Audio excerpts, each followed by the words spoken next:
Hello everyone. तो स्वागत है आपके अपने YouTube channel the explorer man में। और आज हमारा पेरीमीटर और एरिया पे बेस्ड वर्ड प्रॉब्लम क्वेश्चन को सॉल्व करने वाले हैं, जो कि हमारा पार्ट 4 होने वाला है। और यहाँ पर हम जो एग्ज़ाम के पर्पज़ से हर लेवल के क्वेश्चंस को सॉल्व करेंगे, जो हमारी वर्ड प्रॉब्लम्स होंगी। तो चलिए वीडियो स्टार्ट करते हैं। तो यहाँ पे सबसे पहला आपका जो प्रश्न दिया गया है, क्वेश्चन क्या है? क्वेश्चन है कि the side of a square is 6 centimetre and its side is doubled then new perimeter is. यानी कि एक स्क्वायर है, उसकी साइड दी गई है 6 सेंटीमीटर, और हम क्या कहते हैं, इसकी साइड को डबल कर देते हैं। अगर 6 की साइड को डबल कर देंगे तो कितना हो जाएगा? 12 हो जाएगा। तब हमें बताना है कि इसका पेरीमीटर कितना होगा। तो हमारे पास एक स्क्वायर था, स्क्वायर के हमने साइड को डबल कर दिया तो 12 सेंटीमीटर ये हो गया, 12 सेंटीमीटर ये वाली साइड भी हो गई, ये भी 12 सेंटीमीटर साइड होगी और ये भी 12 सेंटीमीटर साइड होगी। अब जैसे मैंने बताया था कि पेरीमीटर क्या होता है, पेरीमीटर होता है स्क्वायर का 4 मल्टीप्लाई साइड होता है। तो जब हम 4 का मल्टीप्लाई किससे करेंगे? साइड, यानी कि 12 से करेंगे, तो हमारे पास आंसर कितना आ जाएगा? 48 सेंटीमीटर आ जाएगा। ठीक है ना? तो जैसे कि मैं बता चुका हूँ कि पेरीमीटर क्या होता है, sum of all sides of the given figure. यानी किसी भी फिगर का जो साइड जो होती हैं उनका टोटल जो सम होता है उसको हम क्या बोलते हैं? उसको हम पेरीमीटर कहते हैं। तो इसका आंसर कितना आया है? 48 सेंटीमीटर आया है। ठीक है। अब हम अगले क्वेश्चन की तरफ बढ़ते हैं। तो अगला क्वेश्चन हमारा क्या है? अगला क्वेश्चन है the area of rectangle is 630 square centimetre and breadth is 15 centimetre, what is its length. यानी कि एक एरिया, एक रेक्टेंगल है, उस रेक्टेंगल का एरिया ऑलरेडी दे रखा है। हमें क्या दे रखा है? एरिया दे रखा है, और इसके साथ साथ ही हमें इसमें ब्रेथ भी दे रखी है 15 सेंटीमीटर। तो हमें बताना है इसकी लेंथ क्या होती है। तो जैसे कि आप जानते हैं कि रेक्टेंगल का एरिया कितना होता है? लेंथ मल्टीप्लाई ब्रेथ होता है। क्या होता है? लेंथ मल्टीप्लाई ब्रेथ होता है। और हमें यहाँ पे एरिया ऑलरेडी दे रखा है 630। तब हम क्या करेंगे? लेंथ की जगह पे हम लेंथ रखेंगे, क्योंकि हमें वो निकालनी है, और ब्रेथ की जगह पे हम क्या करेंगे? 15 रख देंगे। ठीक है। तब हमें क्या करना है? तब हमें 630 में से 630 में 15 से डिवाइड करना होगा, क्योंकि जब एक साइड में मल्टीप्लाई की वैल्यू होती है तो दूसरी साइड में किसकी हो जाती है? डिवाइड की हो जाती है। तो एल इक्वल टू कितना हो जाएगा? 630 डिवाइडेड बाई 15।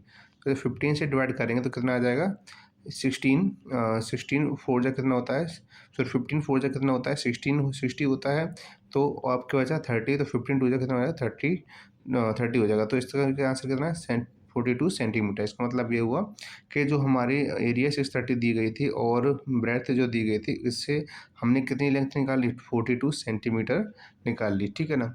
इसके बाद अब हमारा अगला जो क्वेश्चन है वो क्या कह रहा है? क्वेश्चन ये है कि area of a square is 100 centimetre then its side. यानी कि एक स्क्वायर है, एक स्क्वायर है जिसका एरिया ऑलरेडी दे रखा है। हमें क्या बताना है? इसका बताना है कि इसकी साइड क्या होगी। तो क्या फॉर्मूला क्या होता है स्क्वायर का? तो फॉर्मूला होता है साइड मल्टीप्लाई साइड होता है, या फिर ये कहें साइड का स्क्वायर होता है। साइड का क्या होता है? स्क्वायर होता है। तो एरिया हमें कितना दे रखा है? 100 दे रखा है। हमें पता क्या करनी है? साइड पता करनी है। क्या पता करनी है? साइड। तो यहाँ से जब स्क्वायर दूसरी तरफ जाएगा तो क्या बन जाएगा? रूट बन जाएगा। और जैसा कि अब जानते हैं कि जो साइड निकालने के लिए जब रूट के अंदर कोई वैल्यू होती है तो उससे क्या कहते हैं? पेयर बना के बाहर निकाला जाता है। भाई ये कह सकते हैं कि 100 किसका स्क्वायर होता है? 10 का स्क्वायर होता है। तो इस तरीके से आंसर कितना आ जाएगा? 10 सेंटीमीटर। यानी कि जो साइड आ गई है वो कितनी है? 10 सेंटीमीटर है। कितनी है? 10 सेंटीमीटर है। ठीक है। अब हम अगले क्वेश्चन पर बढ़ते हैं, और अगला जो क्वेश्चन है जो बहुत ही इंपॉर्टेंट है हमारे एग्जाम से रिलेटेड, और इसी प्रकार के हमारे क्वेश्चंस एग्जाम में आते हैं, और ये अभी जो बताए हैं मैंने इस प्रकार के क्वेश्चन भी आपके एग्जाम में आते हैं। तो आप एक भी क्वेश्चन को मिस ना करें, स्किप ना करें वीडियो को जरा भी। तो अगला क्वेश्चन क्या है कि एक वॉल है, दीवार है, दीवार की जो डायमेंशंस हैं वो दे रखी हैं। दीवार की जो डायमेंशन दे रखी कौन कौन कितनी कितनी है? 10.5 मीटर एंड 8.5 मीटर वाइड। यानी कि जो लेंथ दे रखी है और विड्थ दे रखी है। अब वो ये कह रहा है कि इस पे एक पोस्टर लगा हुआ है जो कैसा है? स्क्वायर शेप का है। कैसा है? स्क्वायर शेप का है। तो हमसे और उसकी जो मेजरमेंट कितनी दी गई? 2.5 मीटर। अब वो कह रहा है कि अगर हमें इसे पिंक कलर से कलर करना है, पेंट करना है, और इसकी जो कॉस्ट दी गई है 12 रुपीज़ पर स्क्वायर मीटर दी गई है, तो बताइए टोटल कॉस्ट कितनी आएगी। ठीक है। तो टोटल कॉस्ट कितनी आएगी? तो मान लीजिए कि हमारे पास एक दीवार है। तो दीवार ये है हमारी दीवार, ठीक है, रेक्टेंगुलर। और इसके बीच में एक छोटा-सा पोस्टर लगा हुआ है जो कैसे शेप का है? स्क्वायर शेप का है। कैसी शेप का है? स्क्वायर शेप का है। तो अब हम क्या करते हैं, सबसे पहले हम क्या करते हैं, पूरी दीवार का एरिया निकालते हैं। दीवार कैसी है आपकी? रेक्टेंगुलर। तो क्या होगा? L मल्टीप्लाई B हो जाएगा। तो इसका मतलब क्या है? 10.5 जो कि लेंथ है, और वाइड जो यानी कि विड्थ है, तो क्या है आपकी वो? 8.5 है। कितनी है? 8.5 है। ठीक है, अब इन दोनों का क्या करेंगे हम? मल्टीप्लाई करेंगे, और मल्टीप्लाई करने पर हमें क्या आंसर मिलेगा? तो इसका आंसर आएगा 89.25। अब हमें क्या करना है? ये तो हमने एरिया निकाल लिया, अब हमें एरिया निकालना है किसका? पोस्टर का। तो पोस्टर का जब एरिया निकालेंगे हम, पोस्टर का एरिया निकालेंगे तो कितना है? 2.5 दिया गया है।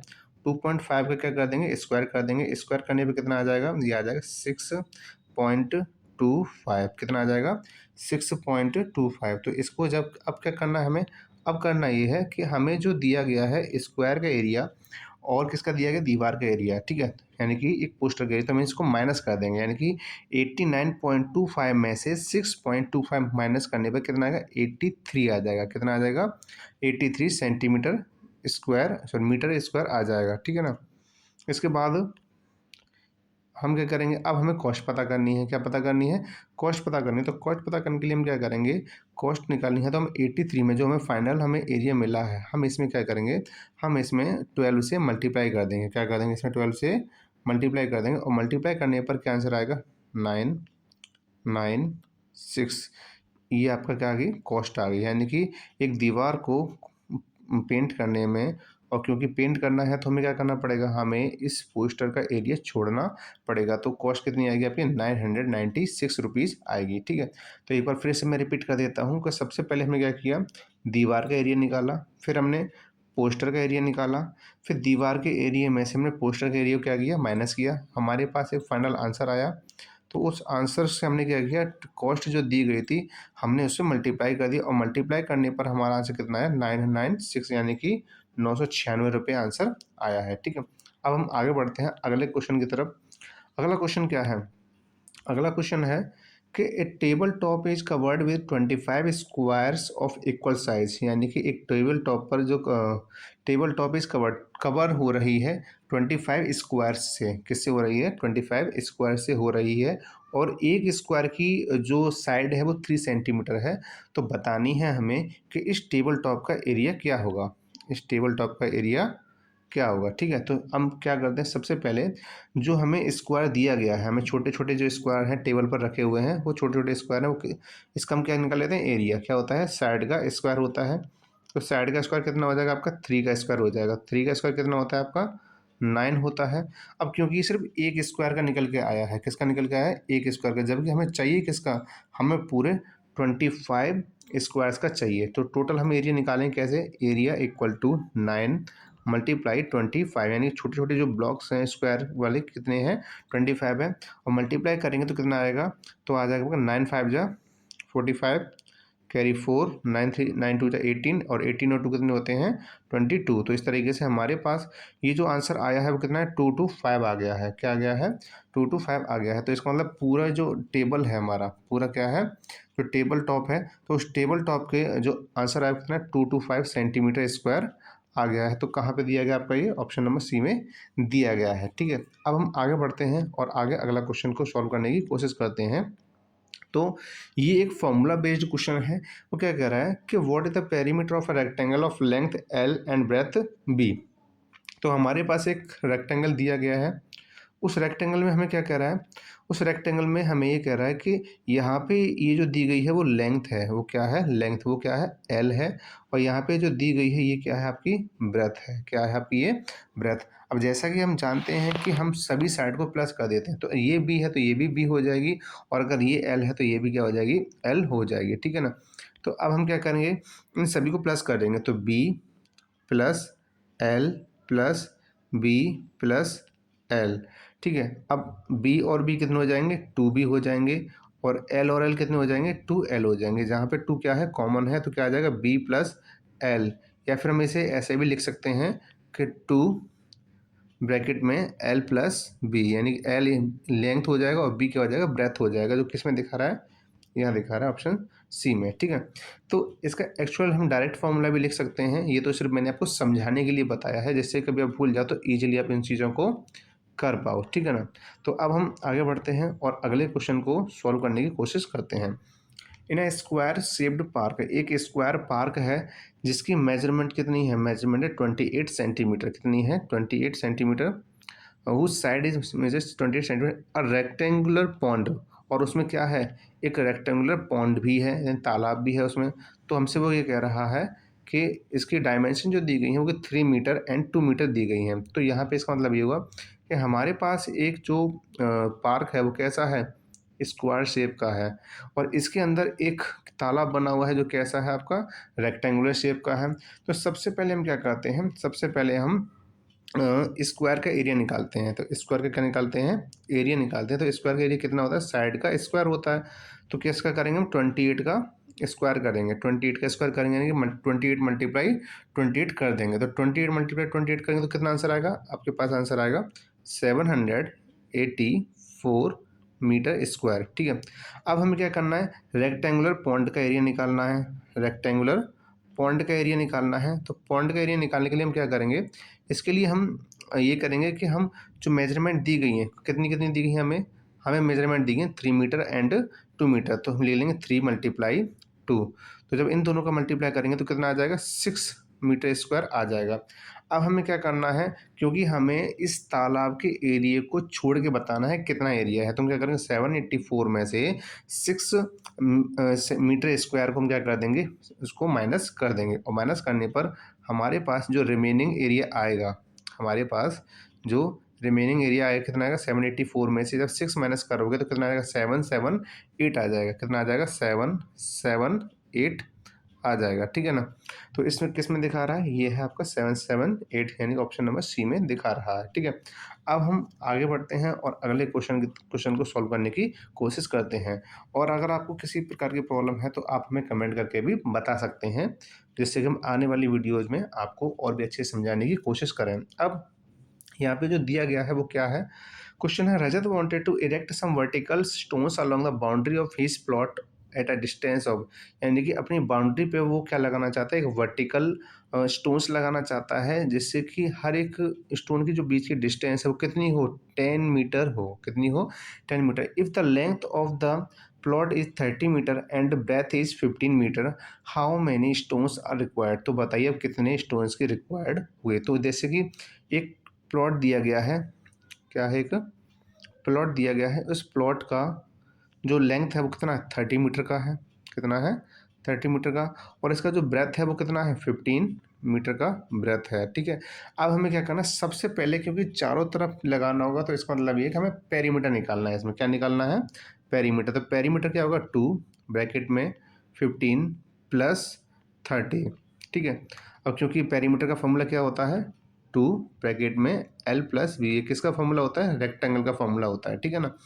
अब आगे बढ़ते हैं, तो आगे क्या है, 2 15 और 30 प्लस किया तो कितना आ जाएगा, 45 आ जाएगा, और 45 आएगा तो कितना, क्या कर देंगे उनको मल्टीप्लाई, जो किसका है 90 मीटर आ जाएगा। अब हमें क्या करना है, अब हमें बताना है कि हमें कितने वर्टिकल स्टोन्स की ज़रूरत पड़ेगी। तो हम क्या करेंगे, हमें नंबर ऑफ़ स्टोन्स निकालने हैं, हमें क्या करने हैं, नंबर ऑफ़ स्टोन्स निकालने हैं। तो हम क्या करेंगे, पेरीमीटर में, अब जो कि हमसे बोला गया है 10 मीटर की डिस्टेंस पर, तो हम क्या करेंगे 10 से क्या कर देंगे, डिवाइड कर देंगे, और डिवाइड करने पर जो आंसर आएगा वो कितना है, 9, कितना है 9, ठीक है ना। तो इस तरीके से हमारा जो स्टोन्स यूज होंगे वो कितने स्टोन्स या पत्थर यूज होंगे, वो 9 पत्थर यूज होने वाले हैं, ठीक है ना। अब आगे बढ़ते हैं अगले क्वेश्चन पर, और अगला जो क्वेश्चन है वो बहुत ही आसान और बढ़िया क्वेश्चन है। इसमें ये बोल रहा है, the side of a square is 12 metre then find its parameter, ठीक है। तो जैसे कि हमें एक स्क्वायर दिया गया है और स्क्वायर का क्या दिया गया है, साइड दी गई है, कितनी है, 12 मीटर दी गई है। अब हमें क्या निकालना है, इसका पेरीमीटर निकालना है। तो पेरीमीटर हमको पता होना चाहिए कि स्क्वायर का पेरीमीटर कितना होता है, 4 मल्टीप्लाई साइड होता है, क्या होता है, 4 मल्टीप्लाई साइड होता है।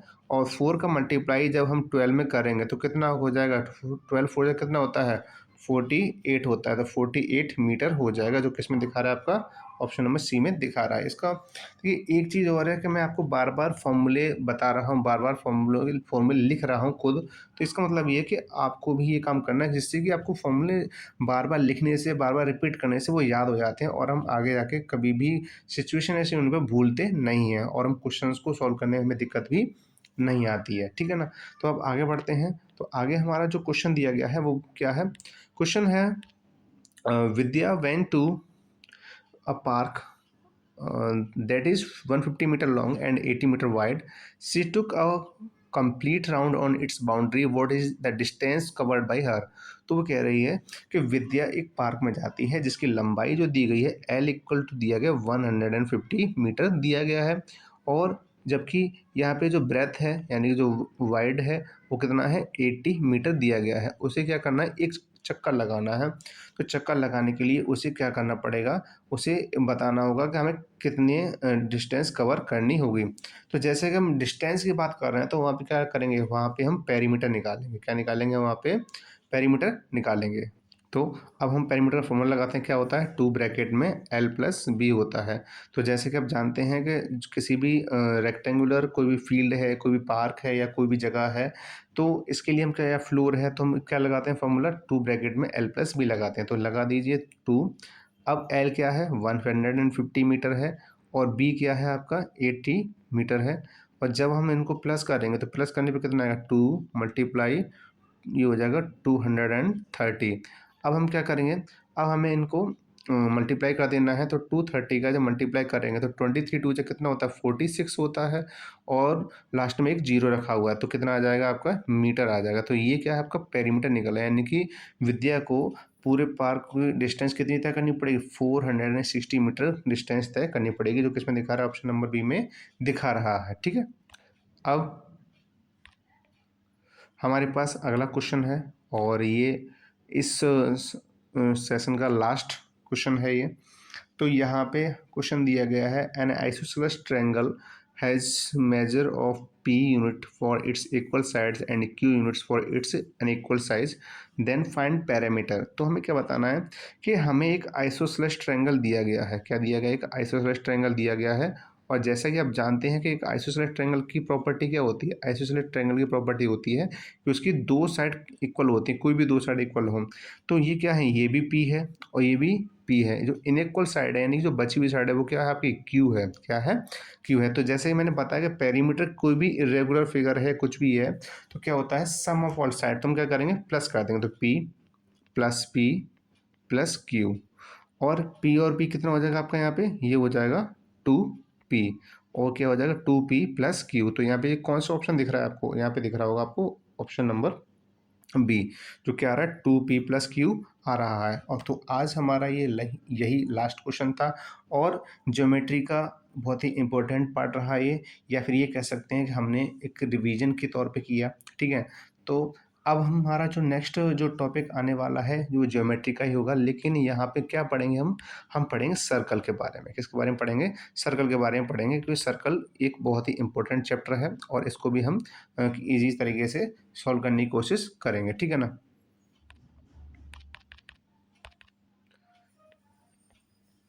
सॉल्व करने की कोशिश करेंगे। तो अब मिलते हैं हम नेक्स्ट वीडियो में, और तब तक के लिए आप पढ़ते रहिए और स्वस्थ रहिए।